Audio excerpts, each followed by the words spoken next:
Salut, bien-aimés les Seigneurs, bienvenue dans notre nouveau numéro de la profondeur de la semaine avec le berger et l'homme de la profondeur.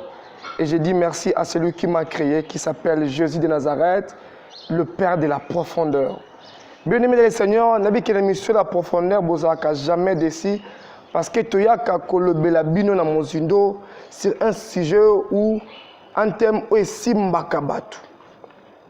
Bien-aimés, je crois que le sujet est là où a décidé. Nous sommes ici avec un homme de Dieu qui parle très bien, parce que l'émission de la profondeur t'invite à n'importe qui et c'est lui où Nzamba bengi pe montois un appel à Nzambe pe message pour nous koyebi saba na Nzambe. Et je crois que tu es un homme de Dieu, oza namboka auto libanda. L'émission de la profondeur est là. So lingi pe au partager penser mo Nzamba pe sona ba na Nzambe. Numéro na biso ezali wana et puis notre chaîne na biso ya YouTube et comme wana ezali Gassing Ministries. Na dit que ça sera un peu difficile, c'est en anglais et en français. Mais ezawana chaîne na biso ya YouTube Gassing Ministries. Nous sommes ici avec l'apôtre José Chopa. Mingi bayebie, mingi pe bayebie. Ensemble, toko découvrir. Bonjour Thomas. Oui, bonjour, shalom, shalom. Ça nous a prophète Élie. Ça m'a pas moulé. Amen, papa. Et papa, nalingi ba nanzambe baye bayo se présenter. Apôtre Chopa fandaka wapi, a outi l'église nini. Apôtre Chopa zanani, ba nanzambe ba découvrir yo. Merci, apôtre Joseph Chopa, hasard représentant légal de l'église, mission apostolique, la chambre haute, au Kamba, je crois. Nazali, moi pour mon sali, ce qui est important, c'est ça. C'est bien.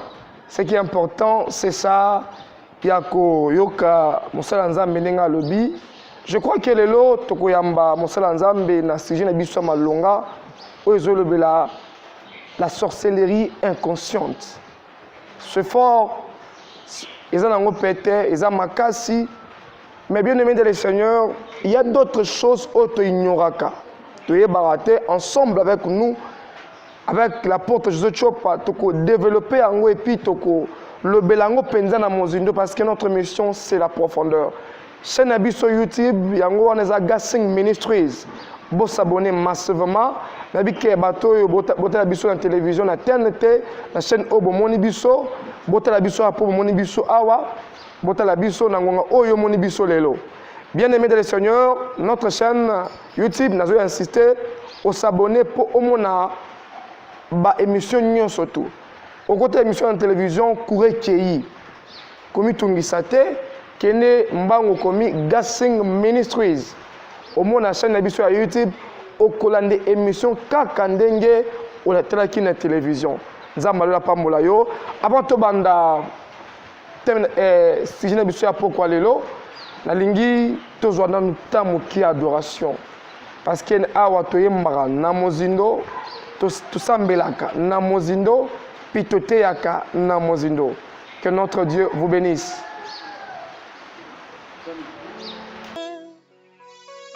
Je vais t'adorer Seigneur, je vais t'adorer.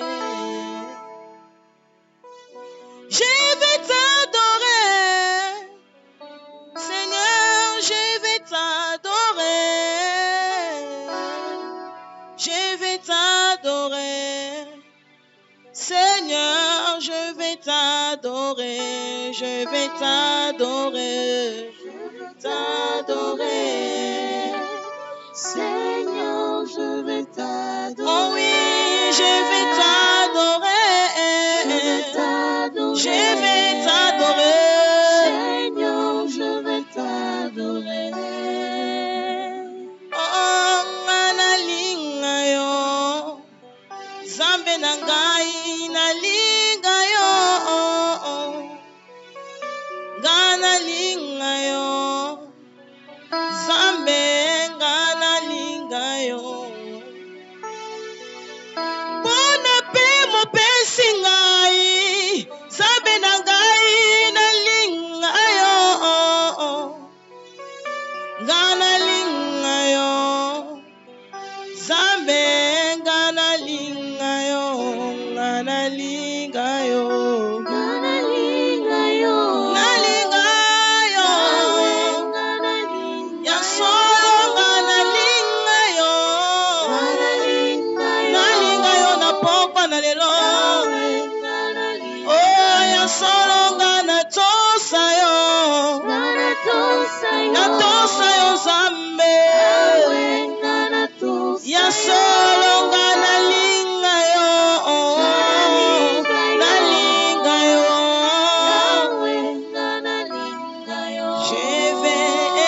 exprimer mon désir, celui de t'adorer, mon roi.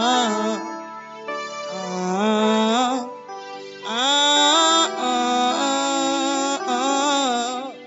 Oh oui, moi je vais exprimer mon désir, celui de t'adorer, mon roi. Ah, ah, ah, ah.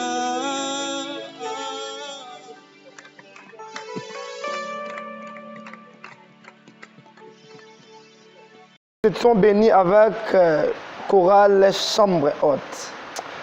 Nous avons pas de bino. Amen. Vraiment, bon, memi biso na atmosphère ya malonga. Oh, émission la profondeur et lingaka. Donc continue na bango. Mais notre sujet du jour, oh, tu es kolobela lelo. Ezali la sorcellerie inconsciente. Apôtre José. Tant on a mot sorcellerie pour na yuzani. Merci beaucoup. D'abord, autour de la question que ça m'a n'a pas moyen de parce que ce sont vraiment des temps où le Seigneur te parlait sur la sorcellerie inconsciente. D'abord, on a remercié, puis on a remercié Zambo à permettre Bisso. Amen. C'est la chambre haute basée dans Zamba Pambola Bango. Bien aimé dans le Seigneur, on dit que la sorcellerie inconsciente, est-ce que d'abord la sorcellerie inconsciente existe-t-elle dans la Bible?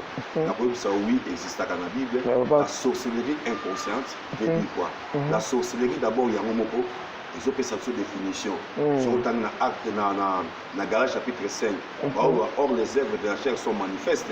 On va parler sur toutes les œuvres de la chair. Il y a la sorcellerie. Entre-temps, magie est égale à sorcellerie.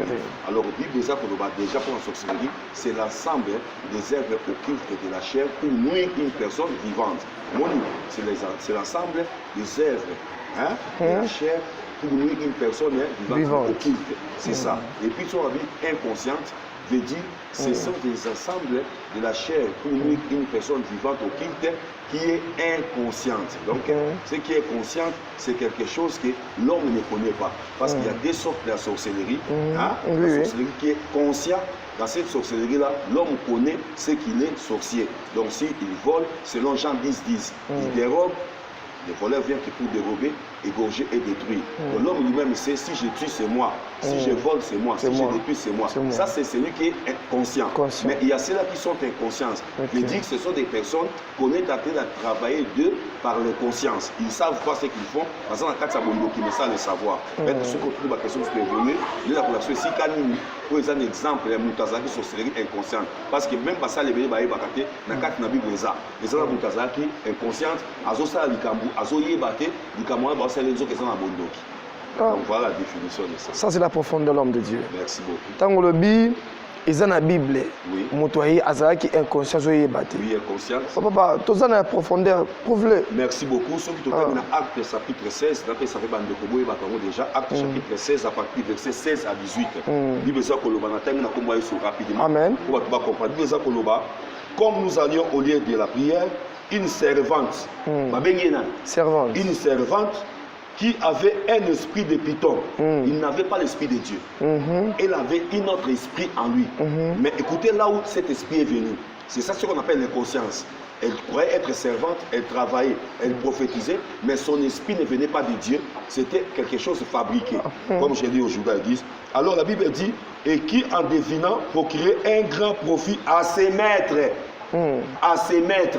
Donc les acquis n'ont maître, oh il va tchaki mon lit mon akatinaï, pour que ce cas zo sakola zoloba va profiter nango. Et Bible vint au devant de nous et s'est mis à nous suivre. Paul et nous, donc c'est l'apôtre Paul et nous, elle cria, ces hommes sont des serviteurs de Dieu très haut. Il vous annonce la voie du salut. Est-ce qu'elle ne disait pas telle la vérité? La femme disait la vérité, mais avec un esprit contraire de l'esprit de Dieu. Voilà pourquoi vous allez remarquer, aujourd'hui, il y a même des faux prophètes qui étaient des bangos, des kimbangis, non. On appelle ça comment? Serviteur, il parle de la vérité, mais elle fit cela pendant plusieurs jours. Paul, fatigué, se retourna et dit à l'esprit. Il ne dit pas à la femme. Il dit à l'esprit qui est à la femme. Donc la femme, le corps, yango bato basuba bambani kolaka nzoto te nzoto aza na problème te. L'homme de Dieu dit à l'esprit, elle savait que cette femme là eza yete eza molimo akoti 4 minutes. L'apôtre dit à l'esprit, il dit elle fit cela pendant plusieurs jours. Paul fatigué il se retourna et dit à l'esprit de leur donner au nom de Jésus-Christ de sortir d'elle, et il sortit à l'heure même. La Bible dit la suite, après lorsque le maître de cette femme-là, voyant que leur gain était à perte, il vient pour saisir Paul et ceux qui étaient avec Paul,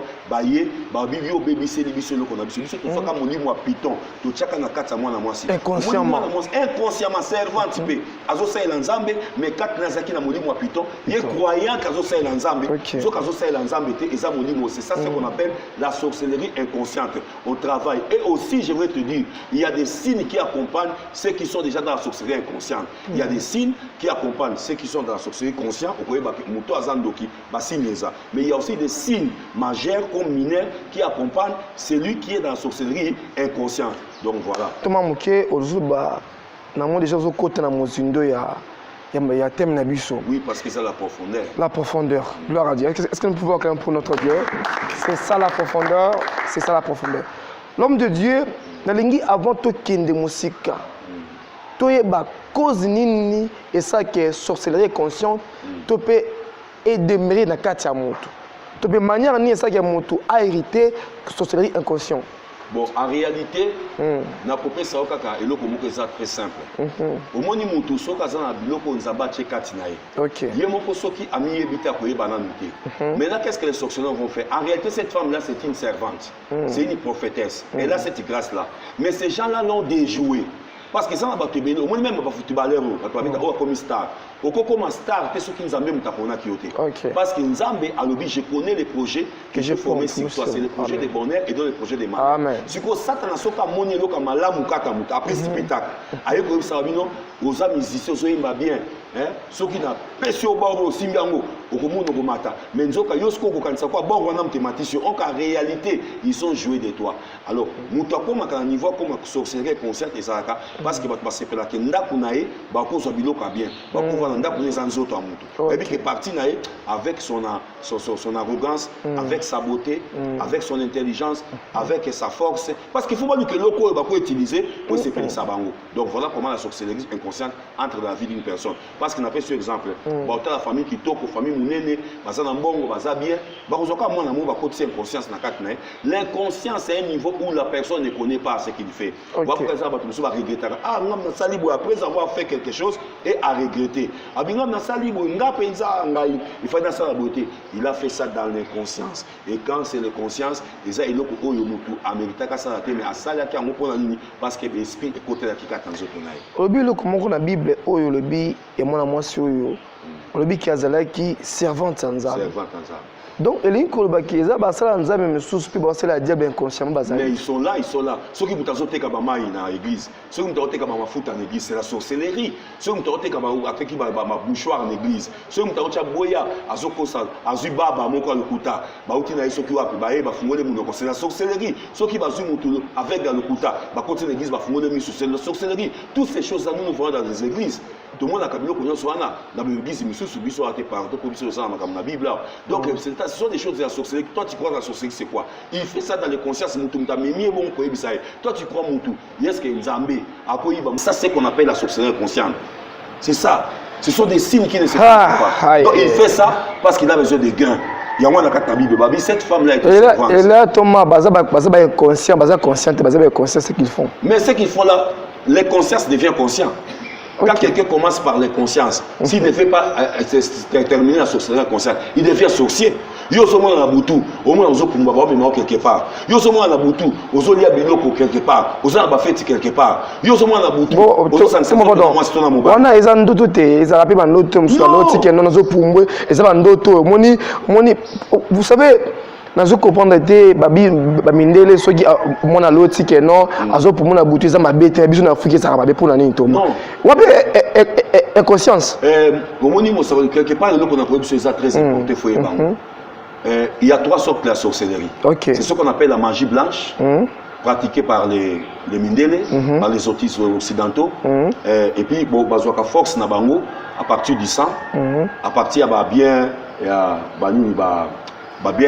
or, diamant, et ils tuent en grand nombre. Okay. Comment ils tuent? Et ils viennent pas par le chaos, oh, on a l'okioté, et ils provoquent des guerres. Ok. Dans l'Afrique, ils provoquent des guerres, des tumbas, makila wana bakufaka. Yaya, yoso kamutuba kufo, bakufi 200 000. Bakufi 100 000. Obi soko la 600 000 personnes à Okolia Musulike. Grave. Okolia te mukolango. On a battu makila wana bango basoka ba pesa qui passe 100 ans. Parce que dans le monde des ténèbres, tout ça se joue par les sangs. Ça kaza pour ça mbongote. Aza pour ça richesse te, azaki peme na nzambe. Bat bakasaka Satan azaki soki ni na ma sécurité. Satan azaki ange azaki de chine zaba boa kaka ina mo. Mazaki o azaki s'occuper d'adoration nzambe. Alors, qu'est-ce qui va s'arriver? Le quand la monde dit monde doit étambo na makila. Au monde ba sorcier na ba bomaka na ba guerre.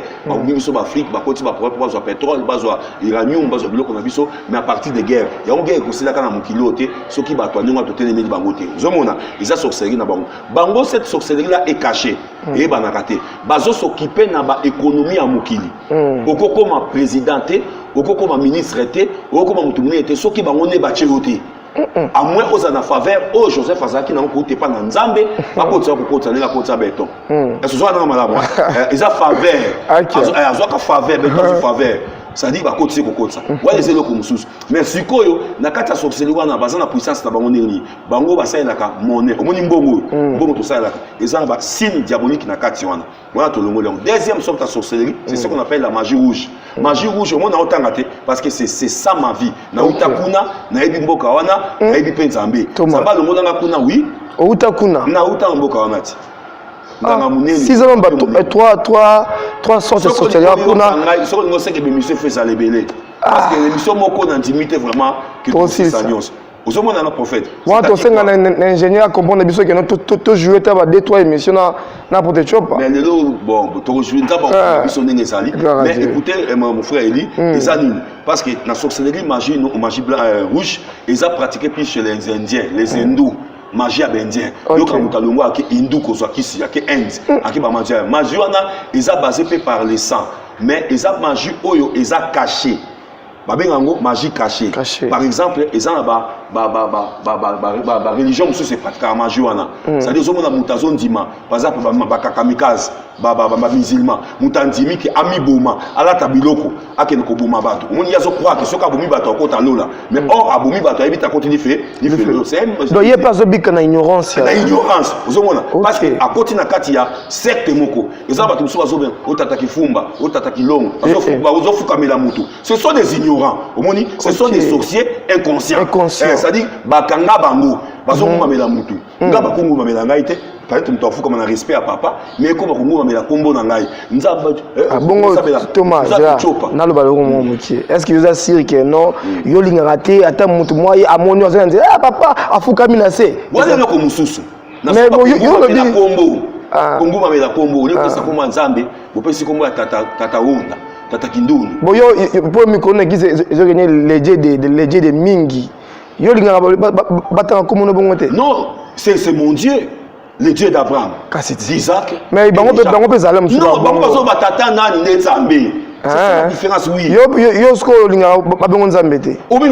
Dans un petit Dieu, bien sûr, parce que la Bible dit, vous mourrez comme des princes, vous êtes des dieux. Nous sommes des petits dieux.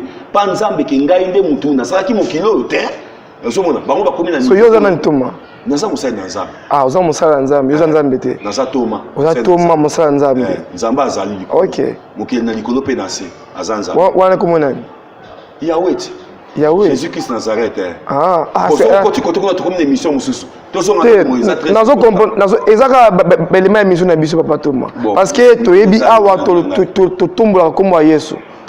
Na émission la profondeur. Seigneur, est-ce que nous pouvons clamer pour notre Dieu? Est-ce que nous pouvons clamer? Il n'y a pas de Dieu. Il n'y a pas de Dieu, il y a un seul de Dieu. Merci Thomas, continue Thomas. Jésus-Christ est Dieu. Alors, na kati ya majiwana, au moment où on a ignorance makasi. Moni, bazo adorer Bouddha. Bazo adorer ce qui est spinning. Bazo adorer Olibabenga Kimbangu Nzambe. On a ni trouble été. Non, trouble été quand la Bible sont mutali. Et monsieur Zoli na Congo, il est na poto. Ouais, mais ça te met tout sur la net. Il y a tout la Bible est-ce qu'il va dans Nzambe. Ah, ngaite Thomas. Qui va dans sauveur, sauveur c'est Jésus-Christ. Ah, Mohamed dans sa sauveur. Amen. bazamba tu bazwa kingolu lokola ngana zungolu prophète. Il y a qu'un seul Dieu. Il y a qu'un seul Dieu, il y a pas deux trois dieux. Est-ce que nous pouvons acclamer? Acclamer. Il n'y a qu'un seul Dieu qui s'appelle Yahushua Amashia, Jésus de Nazareth. L'homme de Dieu, avançons. Mais si on a magie rouge, et ça magie beaucoup pratiqué, ça caché. Et ça, il y a bombama, babisango goité, ça la capis mingi batu. Bango kondia majuana, babatama. Moni, mon apprécie un exemple musulman qui est commis bomaye moko. Vous comprenez? Ça c'est la magie rouge. Bango va tirer force na bango na koboma. Mais la rapé makila, pe balia la chair humaine. Balia la chair humaine. Tandis que le premier magie qui est la magie blanc, balia la makila, mais va sacrifier la chair humaine. Ça dit quoi? Bazu chair humaine, ba bonzeli. Nous avons mais la magie rouge, balia la chair humaine. La troisième sorte, et ça c'est ce qu'on appelle la magie noire. La magie noire fait de la sorcellerie, stigma noir, celle qui se pratique en Afrique. Au biso to zanango. Yo toute une question te. Pour la ni biso. Parce que na carte Afrique, c'est la plus bas de toute la magie du monde. La magie noire. Et ça na sept penza na carte ba magie nyos. Donc la magie wana, et ça magie OK, mutu yo a BBC libala pono ya balate. Moni mundele. C'est-à-dire à sali magie pas tonga mboka na ye. A yibi bino pa ketonga. Le biso za na BBC libala tata mwasi na mwana nga ponga na kota libala te. Siko salini.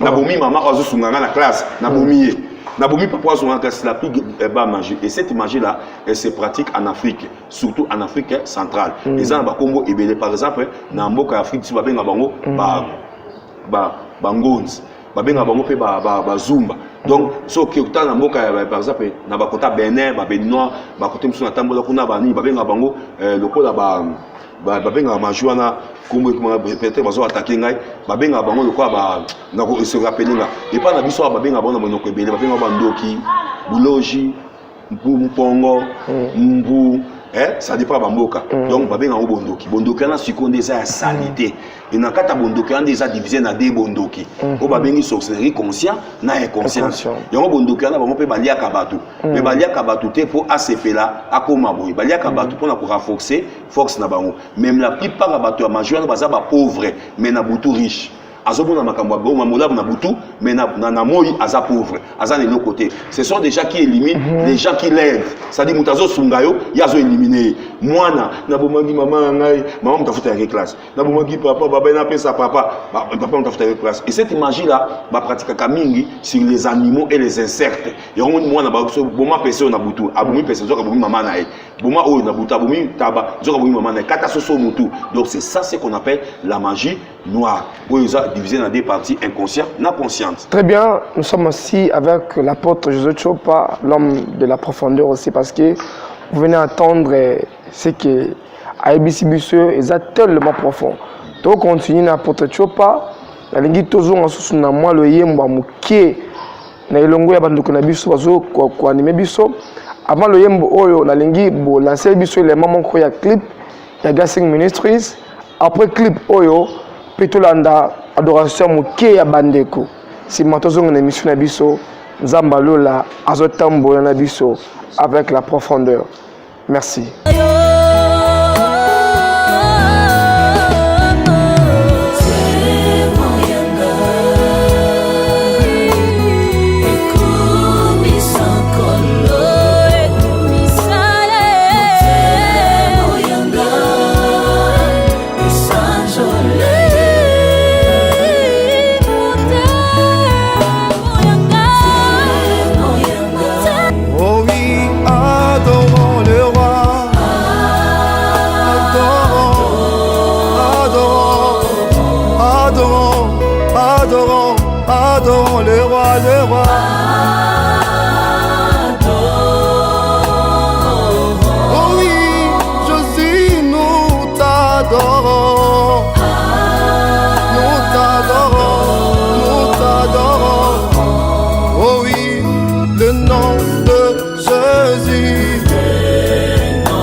Jésus, motema nanga ekumisa yo, nakende wapi soki na yo te, tango motema ekoma na suka, yo pesaka ngai yano.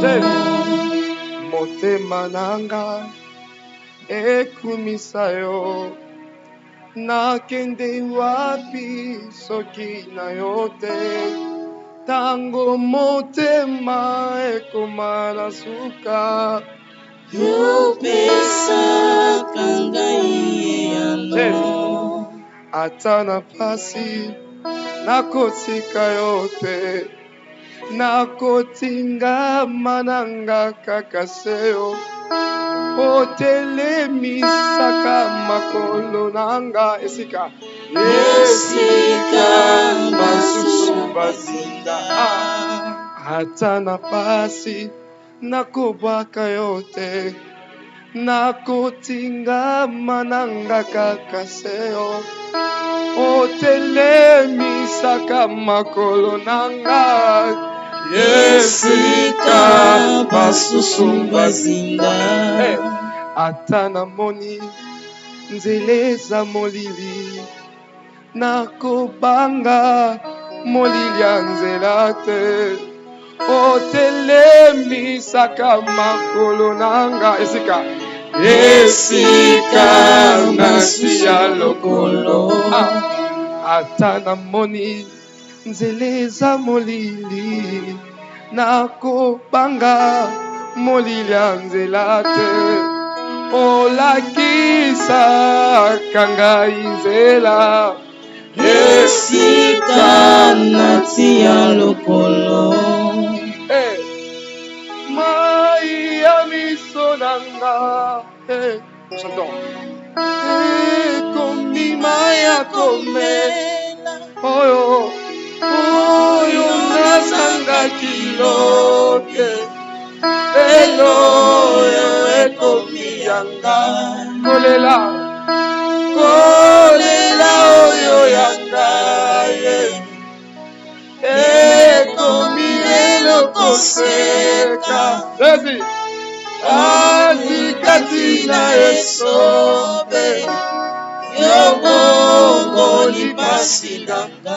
mai ya miso nanga, miso nanga ekomi mai ya komela, ekomi mai ya komela, oyo nazanga kilobi, oyo nazanga kilobi, lelo oyo ekomi yanga, kolela nanga ya minyoko, kolela oyo yanga, kokola na pasi Nzambe, ekomi lelo koseka, kokomi pe bato, oyo nazanga kilobi, lelo oyo ekomi yanga.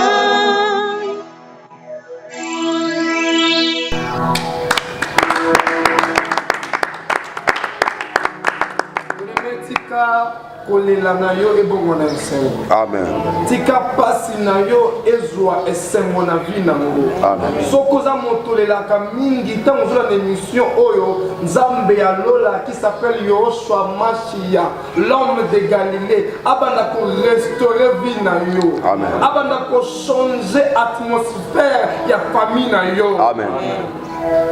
Il est le même hier, aujourd'hui, éternellement. Alléluia. De la même manière qu'il a travaillé avec les apôtres, de la même manière qu'il travaille avec nous aujourd'hui.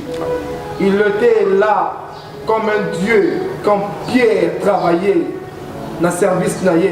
Il était encore là comme un Dieu. Tant que Paul a travaillé, il est maintenant comme un Dieu. Tant que Dieu sur le corps, comme apôtre Chopa a salapé pour nous.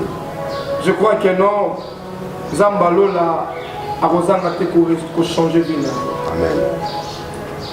Tous les émissions de Bisso, nous allons continuer apôtre Chopa. Pour le roman est très très profond. Le bi où tu as le monde à Thomas. betela biso ata moins 2 minutes flash moko boye servi na yo ya monde amoyi parce que tozobalika bwa sorcellerie inconscient le ebandaka conscient to inconscient to ebandaka ndenge nini toma bon voilà moni nayebi ke bato mosusu bazolanda bayebi bamoni apôtre Chopa wana omoni nazoloba biloko ya sorcellerie nazotanga te parce que ce sont des choses que moni nzambe alokotanga mosika ça fait plus de 27 ans yango toza na nzambe mais touta musika oyo ngai na bongo na motema na ndima Yesu au fait ngai na bomwana na ngai na bundisa amaki makasi ezalaki parce que Satan a montré qu'il a conseillé l'ensemble lobby et puis on a ramené ba âme ebele à partir déjà âge ya moi na moké nazaki dans l'église nazoki de betaka na bana bakenda na nzambe malamu obeti mbunda oyembi na ba chorale ndenge na ndeko yema na kata chorale mais toutefois tout et bandaki ezalaki nini ke plan Satan a déjà ezalaki au moins une photo et bango tant que tu as un plan nzambe je connais les projets que j'ai formés sur toi c'est les meilleurs plans non mais zoka avec ça na bongo là ce que tu as Satan je connais les faux projets que j'ai formés sur toi alors les amis ça t'as pas ça qui n'a pas projet naï nzamba ça ba projet na batu bande ko ba yo kanga mamba zo ndabiso nzamba pambola bino na kati na yo ozana projet nzamba pesa yo projet pe yo moko mutozo sala mais côté ténèbre pe bazaka na projet na yo bakolinga projet nzambe esimbate na comme na âge il y a 20 ans il y a qui a des ceinture noire sportif na judo bato ba évidemment mettre Chopa comme si on va mettre patch autant on a lemba mais bon moi na obika bon moi na il fallait ce qu'on a que nous ça là quelque part on a quand on a moi c'est sirène à partir à boîte de nuit et on a intervisé comme kasi na frère sœur pour ça na kata boîte de nuit parce que ceux qui va remarquer toi na koza nzambe na balia baba na balia ba boîte de nuit ba kolinga tuba sa tuba influence na mbongo na nyonso bon eza ba misala ou eza réservé na biso ba na nzambe te il y a certains travail nous n'a pas par exemple bon ce que eza misala est-ce que eza misala ba temps na bitakala kuna na kata boîte ni ba bina bitakala misala ya ngwana misala ya ngwana bon so asa na bureau asa PDG na bureau pour ni biso misala salité ne ngwana non eza réservé na batu nango et puis na misala eza na batu nango eza misala mususu au moins na sata ambasala kango ozomona okuta kuna ba PD okuta kuna ba lesbienne parce que na ils sont déjà yo soku tozo parler si la sorcellerie conscient tu es conscient que nango musika est-ce que dit que PD nyonso lesbienne nyonso azandoki déjà oui azandoki tanga lévitique PD nyonso na to développement comme c'est belé PD nyonso lesbienne nyonso azandoki parce que Bible dit que tu ne coucheras pas avec un homme comme on couche avec une femme. Ce qui se comprend dans mobile comme qu'on a na moitié, na moi mobile pardon. Ba comme ni. Donc l'église on doit bien montrer officialiser que beaucoup ba na bango. Eza nzambe to ya nani. Nzambe donc asala ki mabende nga sala ki moi ça mbal. Yo somo na mbal ba boti ba chanizeli. Donc ça déjà bandoki, mutaza au contraire la parole de Dieu, ils ont déjà bandoki wana. Wana ce ko luka est-ce que ça conscient ou inconscient?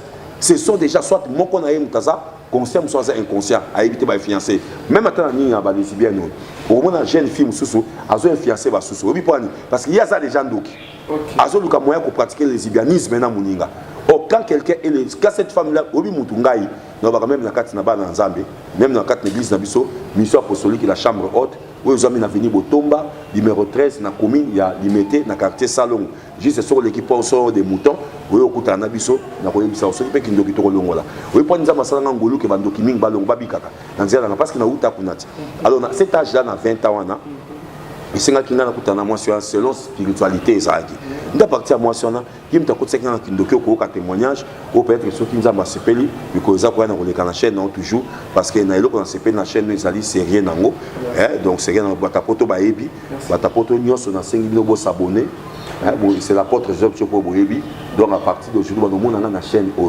na Gassine Ministries na Gassine Ministries on a ba émission na nga bato ba yebi ngai o nzamba sunga ana partie na nga na sunga bango na ba prière baso ba botaka te ba botanga poto bato bazo ba mikana na poto bato ba voyager na bato ba ya pa na nga papa James Emmanuel ba mama Marie Thérèse na États-Unis na Canada nyonso bo benga na bo ba aye lisusu apôtre azo sa émission na Gassine Ministries loko na bombaki na côté lisusu na kobimisa ngo awa ba vérité monsieur kobima awa mikolo bona na nga na za émission awa et pas prophète Eli bona na nza mo pa mo la bino donc c'est comme ça que ngai na kokota na kati na magie na âge à 20 ans déjà tant que na boîte moi c'est un théo Koutanaï. Alors c'est une histoire où on a kobeta pour battre bango très bien. C'est très profond. Mais na ko biso que déjà na bon na cet endroit aux Zelanga parce que na âge déjà il y a 16 ans 17 ans je crois que famille na belaka liboma na belaka liboma famille ba benga comme malaria cérébrale docteur a commis malaria c'est cérébrale mais or na mona mutu à côté la ngai na kata chambre na kolobango a bois que ngai souffle kota ngai na nzoto mutu anza ki na misute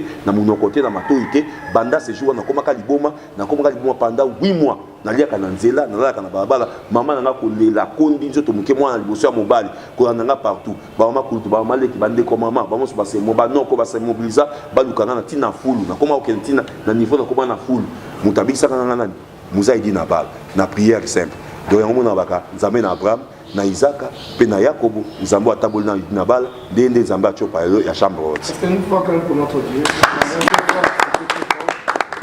Apôtre Chopa et cause de la peine dans mon moqué ou à Zanangola ensemble. Il est dit à venir pour utiliser le point de oui, moi na nyonso mona ka mutu nyonso mona ka dia ba simbiasa na ngolo. Maintenant par exemple, tant que ça qui bana mike. Tondok que ne congé pas nan. Au cible non comment ça en l'art. Tout maman to non côté tata moi ça en l'art. So que congé kuna. Poani. Pour bi ko zelo kuna katanda kwa bakenda congé sikanzaleza. Oto ke ka poto sakanaka. Mais nzaleza kuna pas mal que nzala. Bakenda congé sikabo bi na zongi moi ketche uniforme. Ndenge mo pena satana. Ayaka na nzoto na biso dokola congé. Aye na nzoto mwana na komusa misa parce que ayebike kuna ko zelo kuna kati naye. Yango moni ba yaka congé mais na liste bango ke na nzela émission oyo, na nzela ba témoignage sur ça nayo, pena ba prière to sala congé ya mutu moko oyaki satana ko zonga otika mutu na kimi. Amen. Voilà. Amen. Thomas, le but est très important dans l'équipe de la malade. Dans des cours, ils ont homosexualité. Malgré qu'ils ont des belles abus, ils ont dit qu'ils ont inconscience. Dans les gens qui éclaircissent, ils sont malades pour toi. Ils ont dit qu'ils ont inconscience, nous sommes conscients, mais ils ont influencé pour trouver inconscience. Est-ce qu'il y a des esprits qui ont envoûté ou bien ils ont conscience de moi, ils ont ça là, ils ont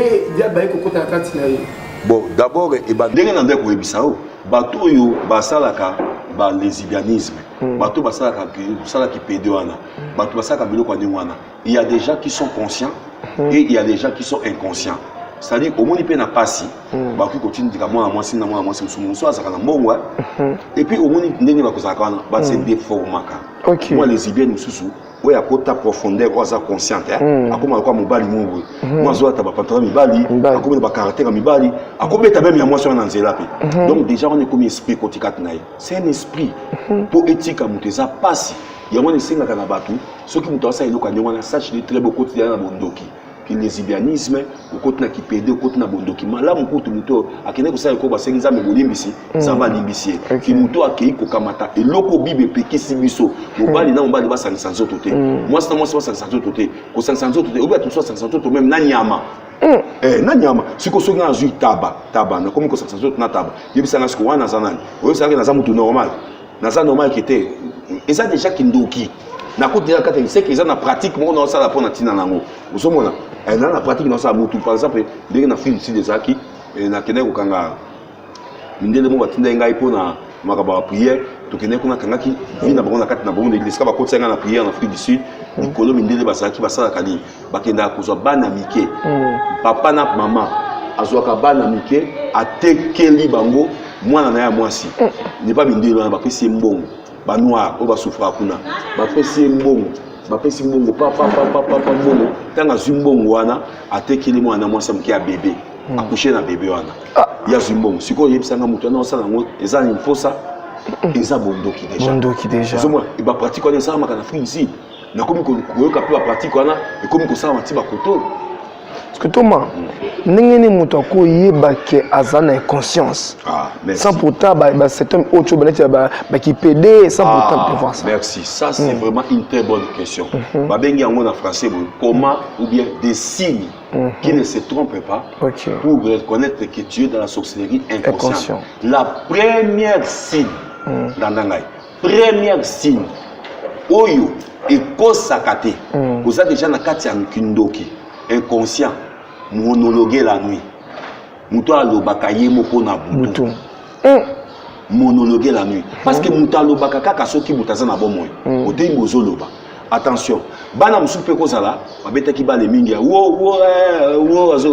mais cette monologue là mutazo bazo monologue la nuit eza très à caractère ba sorcellerie par exemple te konokata kingote te kumbelité te biloko momo azoloba on senti que eza ya normalité et on sakanate eza déjà un signe mutunyo saloba kana butu eza déjà na kata sorcellerie inconsciente ça c'est le premier signe qui ne se trompe pas chez tous les sorciers qui sont dans l'inconscience est-ce qu'on en a très bien papa mwana mutunyo so sala ka bongo eza déjà mabe deuxième signe qui ne se trompe pas pour reconnaître que oyo eza na kata sorcellerie inconsciente ezali les enfants zinzin bakizengi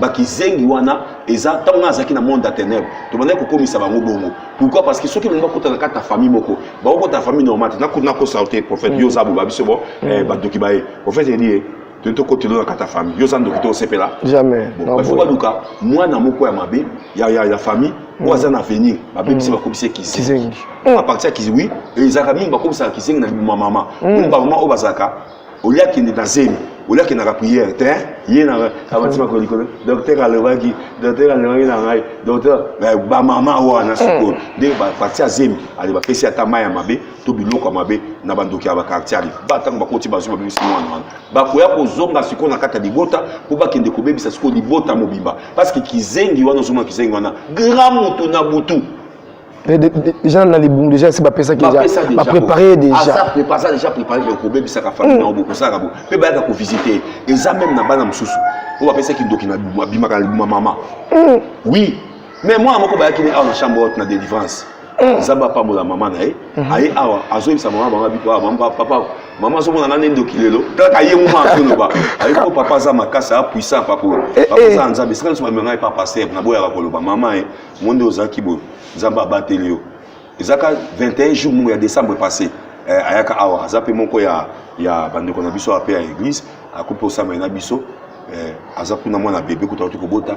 Donc maman na mwana zo ibisa mwana mbale ana âge ya 11 ans 10 ans. Aïssa maman biki soko yaka awa te na chambre haute prière te mais na bonne année o nga kufa parce que ozadi ana mutala ka yoka maman yu ay maman ya soko na biso maman oni oneza na maman leki bota basi na ngai mwana mama siko soki maman ko mwasi ya mwana Seigneur Jésus donc maman ko une conscience mwana maman tu ni ngai ndi maman zala yoka na moi mwana abi kutu nga mutu na bebisa maman abi yo zaka mukene nyoko yeba ke mutu bebisa na bebisa na libumu nao et puis exact moi na ebi mutu na bebisa kuna te na mboka mais moi azo senga na bebisa mutu songo na zaina libumu nao ba ko sokana ke ndoko boma na ke no bebisa ye ozomona ba niveau wana donc et ça ba niveau moko na on zo ko ça ba te belé landa soko moni prophète a tie émission oyo landa parce que ça émission que so solisa batu comment être délivré de la sorcellerie de ses œuvres c'est très important moni prophète a ena iloko muka très important bi c'est la sorcellerie inconsciente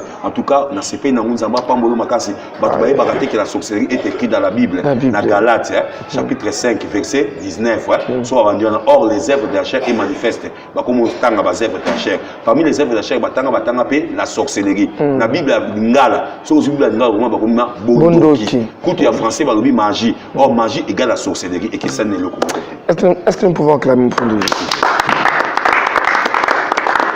c'est très très fort vous savez je sens que l'homme de Dieu a beaucoup à parler mais tant d'habitude ne se permettre on doit arrêter ici pour aujourd'hui je crois que Mikoloza Koya, vous avez béni une émission.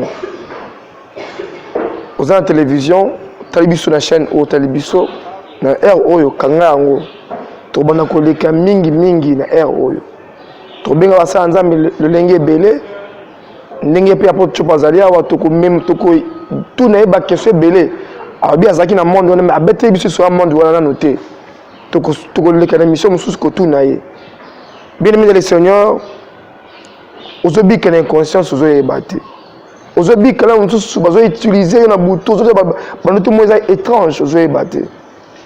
Ni même chose ils ont nassé wana benga biso soza na posa pour te chopa to passo ya pour te chopa. Papa ko peut-être à numéro bato bazo tala biso. Na pesa bato ba olanda biso ba baza partout dans le monde entier bazo tala biso. Na ebi que chaîne ko lamda mingi. On a partout dans le monde entier.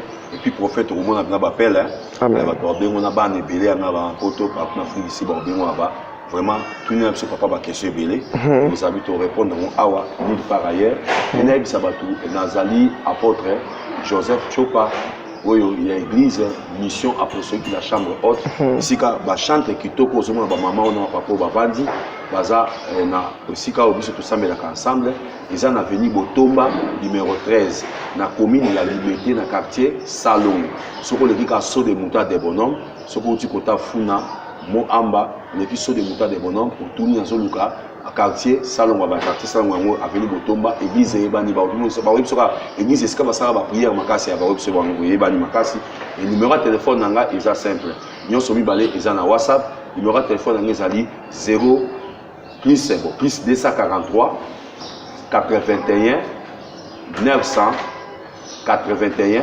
84 0 bon, plus 243 99 418 27 27 donc plus 243 81 900 81 84 plus 243 99 418 27 27 on a des numéros, il y a le professeur de la délivrance. Le professeur de la délivrance, apôtre José Chopa, on a dit que le numéro a été ingénieur junior à combien on a sewana, yangwana soko qui malamusumala mute, to combien on a sewana au gozo yango, biso to suki saka na rubrique moko Thomas. Eza batono bayamba Yesu te, bayamba Yesu. Nalingi to tche loboko na motema et puis apôtre azo yambisa biso Yesu biso to yamba Yesu te. Apôtre à vous. Nazaraki na Afrique du Sud. Na garage moko tozo so carburant.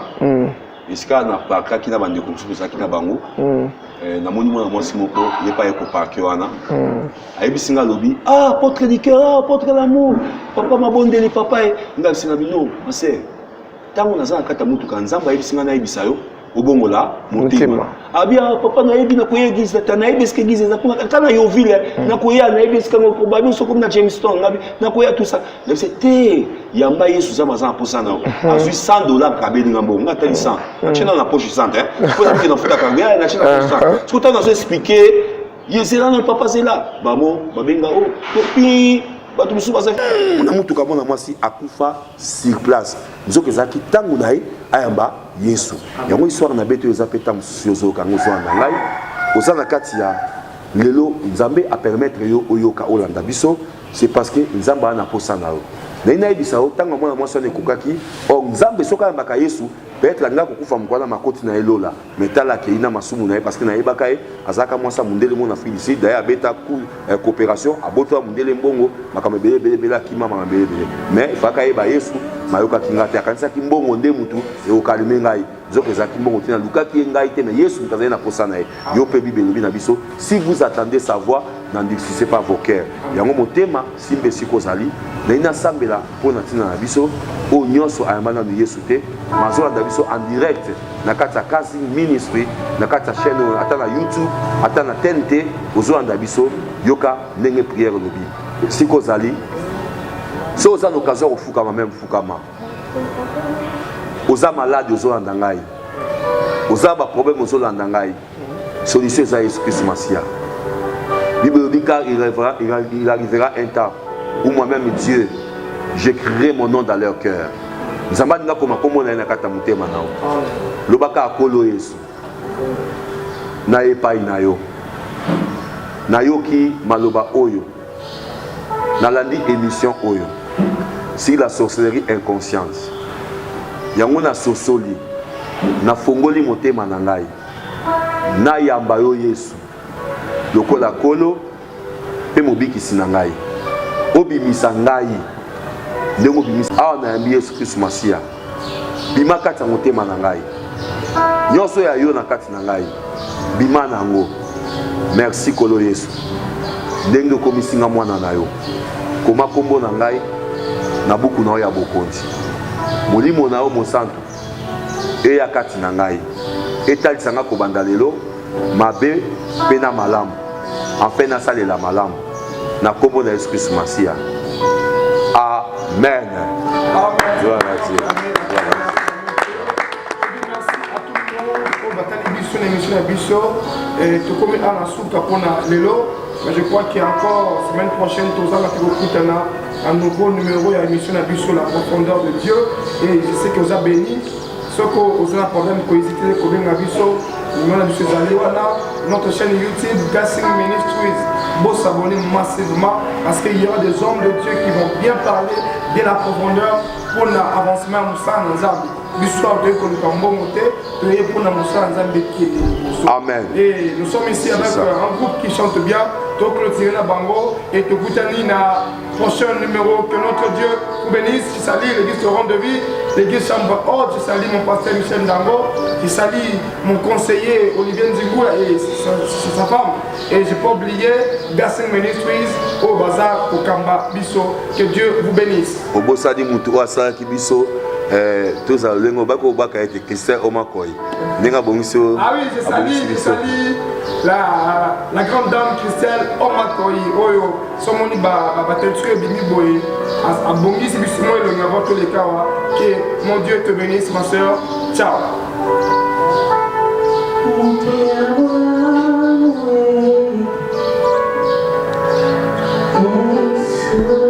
Alléluia.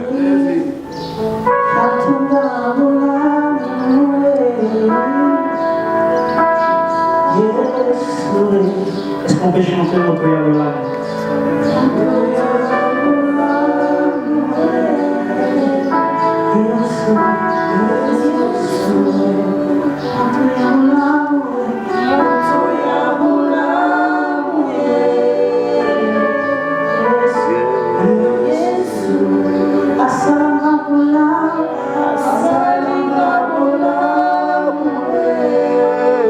Asalanga bola bona bomo ina nga chopa. Asalanga bola vraiment. Asalanga bola.